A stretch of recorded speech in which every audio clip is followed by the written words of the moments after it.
première chose qui sera oubliée après votre mort, c'est votre nom. Quand vous mourrez, les gens diront « Où est le corps ?» Ils ne vous appelleront pas par votre nom, car vous ne serez plus là.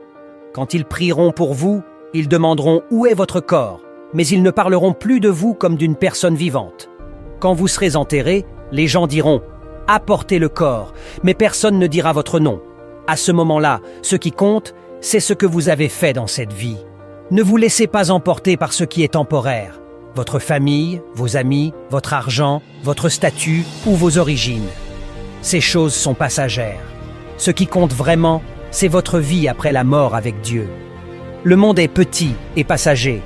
L'endroit où nous irons après, dans l'éternité, est bien plus grand et important. 3 types de tristesse après votre mort. 1. Ceux qui ne vous connaissaient pas bien diront « Pauvre âme », et ils prieront pour que Dieu ait pitié de vous, mais rapidement, ils oublieront. 2. Vos amis seront tristes pendant quelques jours, puis ils retourneront à leur vie. Leur tristesse passera, et le monde continuera. 3. Votre famille sera très triste, mais même cette tristesse s'effacera avec le temps. Ils vous pleureront un moment, puis ils continueront leur vie. Ils vous enterreront et reprendront leur quotidien. Votre vie ici sera terminée, mais une nouvelle vie commencera ailleurs. Cela marquera la fin de votre histoire parmi les hommes. Mais c'est là que commence vraiment votre véritable histoire, celle qui ne finit jamais, la vie éternelle. Ce que vous avez perdu, votre beauté, votre argent, votre santé, vos enfants, votre histoire sur terre, vos maisons, vos biens matériels. Mais ce que vous n'avez pas perdu, c'est votre âme.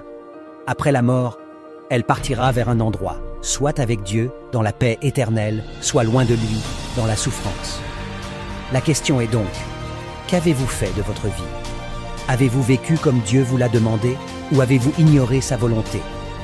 Voici ce que vous devez faire pendant votre vie. Priez chaque jour, parlez à Dieu, comme Jésus nous a appris, et essayez de faire sa volonté. Lisez la Bible. La Bible est la parole de Dieu. Elle nous guide dans la vie. Suivez l'exemple de Jésus. Aimez les autres. Soyez humbles et honnêtes. Aidez les autres. Partagez ce que vous avez avec ceux qui en ont besoin. Faites du bien autour de vous. Repentez-vous.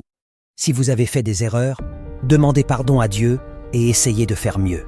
Car Jésus nous dit « Dans la maison de mon Père, il y a beaucoup de place. Si cela n'était pas le cas, je vous l'aurais dit. Je vais vous préparer une place. Et quand je reviendrai, je vous prendrai pour que vous soyez avec moi. » Maintenant que tu as tout lu, pourquoi ne pas faire un effort en disant « Mon Seigneur, guide-moi vers ton salut ». Partage ce message avec tes proches